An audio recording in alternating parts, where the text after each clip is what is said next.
Bonjour, une vidéo sur l'immunité adaptative et précisément sur la réponse à médiation cellulaire. Donc, dans une précédente vidéo, on a détaillé ce qu'on appelle la réponse à médiation humorale, rappelez-vous, qui met en place les effecteurs que sont les anticorps, nécessaires à la neutralisation des antigènes circulant dans le sang et dans la lymphe.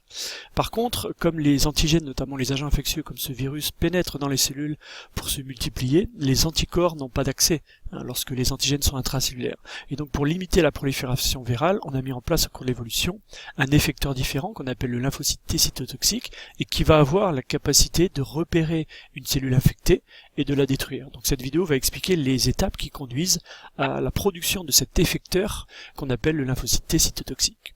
Alors cette production repose sur les mêmes trois étapes que la réponse à médiation humorale. On va retrouver la phase de reconnaissance et de sélection clonale, la phase de prolifération et de différenciation des clones sélectionnés, et enfin la phase effectrice de la réponse. Donc cette vidéo va détailler ces trois étapes. Alors rappelez-vous, tout commence dans un ganglion lymphatique. Dans un ganglion lymphatique, on a ce qu'on appelle des populations de LT8 ou des clones de LT8. Un clone comme un clone de LB correspond à 1000 cellules qui sont toutes identiques puisqu'elles possèdent tous les mêmes récepteurs. Alors dans le cas des clones de lymphocyte T, alors on parle de lymphocyte T puisque ces lymphocytes prennent naissance comme pour les lymphocytes B dans la moelle osseuse, mais subissent une maturation dans le thymus, un organe qui est situé au-dessus du cœur. Donc ici on a un clone de LT8, cellules toutes identiques qui possèdent donc ce qu'on appelle des récepteurs des lymphocytes T, un récepteur des cellules T ou TCR, l'équivalent des BCR.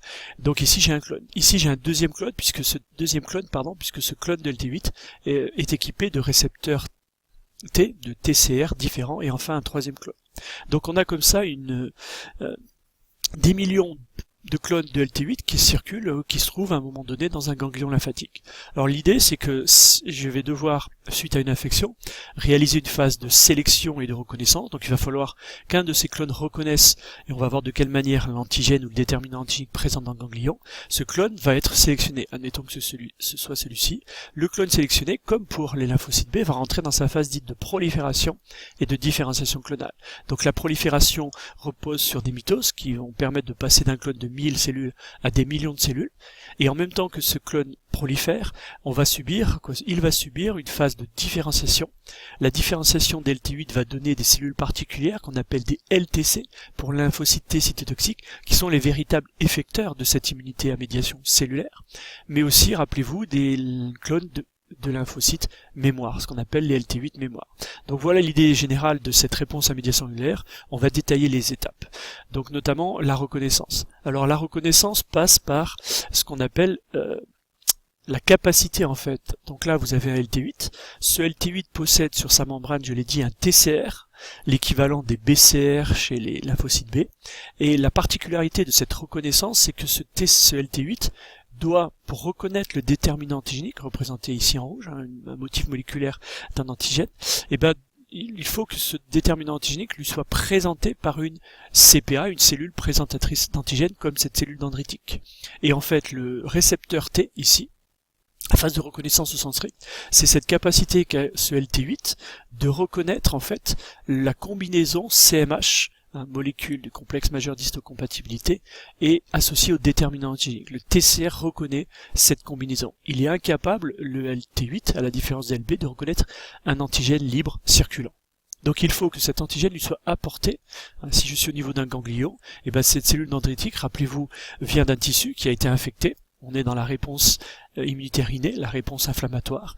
Après avoir phagocyté l'antigène, le virus, la bactérie, elle récupère un morceau du déterminant antigénique, un morceau de l'antigène, déterminant antigénique, qu'elle place sur des marqueurs, des molécules qu'on possède sur toutes nos cellules qu'on appelle des molécules du CMH, et elle va présenter via ce CMH, ce déterminant antigénique, au lymphocyte T8. Et c'est via ce TCR que le lymphocyte T8, qui a le TCR complémentaire de ce complexe, va reconnaître et être sélectionné. Donc si j'insiste un peu sur la structure de ce lymphocyte, de ce récepteur T, ici j'ai replacé la structure que vous devez connaître du BCR, anticorps membranaire, avec ses 4 chaînes polypeptidiques, région variable, région constante, etc.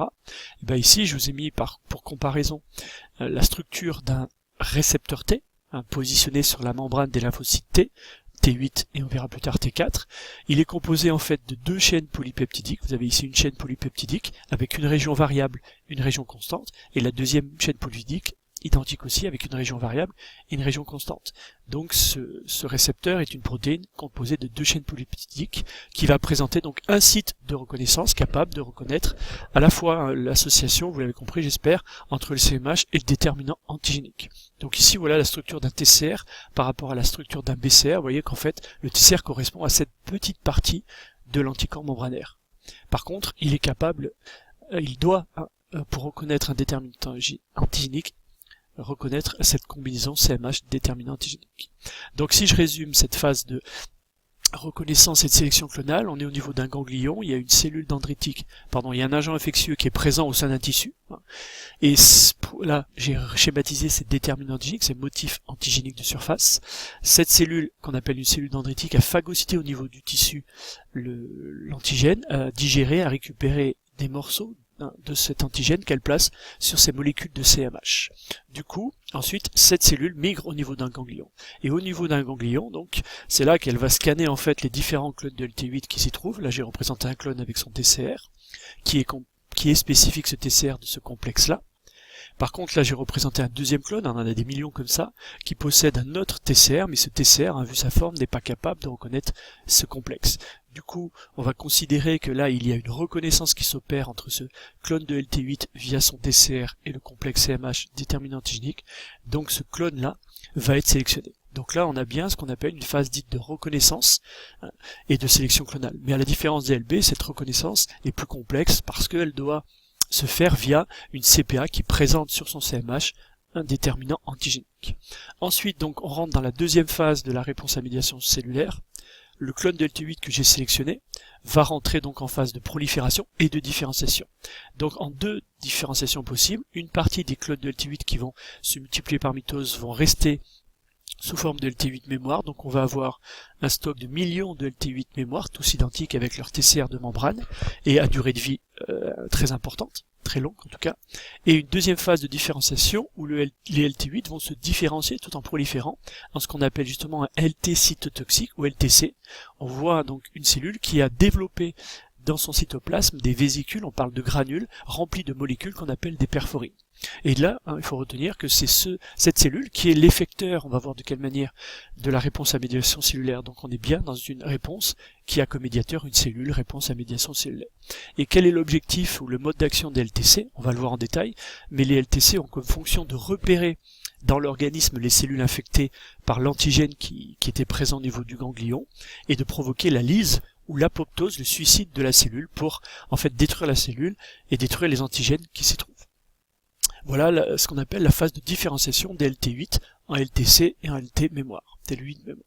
Donc si je résume et je reprends mon schéma de départ, ici je suis au niveau d'un ganglion, il y a une CPA, cellule présentatrice d'antigènes, qui vient depuis les tissus présenter justement aux différents clones de LT8 présents dans le ganglion l'antigène ou le déterminant antigénique qui nous agresse. Donc on va pouvoir réaliser ce qu'on appelle la phase de reconnaissance. Parmi les millions de clones différents que je possède, il y en a bien un qui possède le TCR capable de reconnaître ce complexe CMH, rappelez-vous, déterminant antigénique. C'est le cas ici, donc je considère que ce clone-là, j'ai représenté que celui-ci, est le clone qui a opéré une phase de reconnaissance et qui est donc sélectionné, activé. Du coup, ce clone activé rentre dans sa phase dite de prolifération et de différenciation. Prolifération par mitose qui va permettre de passer à un effectif de quelques milliers de cellules à quelques millions de cellules. Et sa phase de différenciation qui va l'entraîner vers la voie des LTC. Les LT8 vont évoluer en développant des granules de perforine dans leur cytoplasme en lymphocytes T cytotoxiques qui sont donc les véritables effecteurs de l'immunité à médiation cellulaire. Et on va mettre en partie de côté ce qu'on appelle des LT8 mémoire qui vont être utiles lors d'une nouvelle infection par le même antigène ou lors du principe de la vaccination. On verra ça dans une autre vidéo. Alors on a presque terminé, il nous reste à voir justement la phase effectrice. Donc là, bien comprendre qu'on n'est plus au niveau des ganglions mais qu'on est au niveau des tissus infectés par l'antigène. Donc les LTC sont sortis, ont migré via le sang, la lymphe vers les tissus. Donc ici on reconnaît le LTC, ici c'est la cellule cible qui est la cellule dite infectée, et on voit ici le contact en fait, on le voit pas ici, mais vous avez compris que là il y a un TCR qui reconnaît les molécules du CMH que présente cette cellule cible sur lequel il y a des déterminants antigéniques. C'est comme ça que le LTC va identifier cette cellule comme infectée, et du coup ce qui va activer chez lui la libération de perforine, et on voit ici le résultat. Ce LT cytotoxique va en fait provoquer la lyse, on parle d'apoptose, il va mettre en route le processus de suicide en fait cellulaire, ce qui va conduire à la lyse, à la destruction de la cellule et par la même occasion de la destruction des antigènes qui sont contenus éventuellement dans cette cellule infectée. Donc voilà ce qu'on appelle au sens strict la phase effectrice. Là, le LTC effectue une réponse efficace puisqu'il me débarrasse des cellules infectées par la même occasion des antigènes présents. Donc si on résume par cette dernier schéma, on est donc dans la réponse immunitaire au niveau d'un tissu affecté. Là je suis au niveau d'un tissu. Ici il y a un agent infectieux qui a pénétré dans l'organisme, comme une bactérie ou un virus, et qui a affecté la cellule. Donc cette cellule de foie, de peau, peu importe, affectée, va digérer et récupérer des motifs de l'antigène qui nous contamine, les placer sur son CMH. Donc là, par cette manipulation, elle présente en fait, et elle témoigne de son infection. Par contre, il faut bien comprendre que le LTC ne va pas devoir détruire toutes les cellules, donc il doit faire la différence entre une cellule infectée ici, une cellule non infectée, et la différence c'est que les deux cellules possèdent des marqueurs CMH sur la membrane, mais une cellule non infectée va y placer des motifs qui sont des motifs à nous, des protéines que l'on connaît, qu'on peut appeler des peptides du soi, et donc le LTC va être capable de faire évidemment la différence. Donc là j'ai représenté mon LTC, qui a été mis en place avec son TCR, ses granules de perforine, et il va via son TCR reconnaître justement cette cellule infectée, puisque elle va lui présenter via son CMH des molécules antigéniques, des déterminants antigéniques, donc il va pouvoir se fixer dessus, ce qui va activer chez lui la libération de perforine, et donc ce qui va provoquer la lyse et l'apoptose de la cellule infectée. Voilà donc comment s'opère cette phase effectrice de la réponse à médiation cellulaire. Donc si je résume 3 phases dans la réponse à médiation cellulaire, une phase de reconnaissance et de sélection clonale qui s'opère dans les ganglions, qui repose sur la reconnaissance d'un clone de LT8 via son TCR du complexe CMH déterminant antigénique. Donc cette phase de reconnaissance active le clone en question.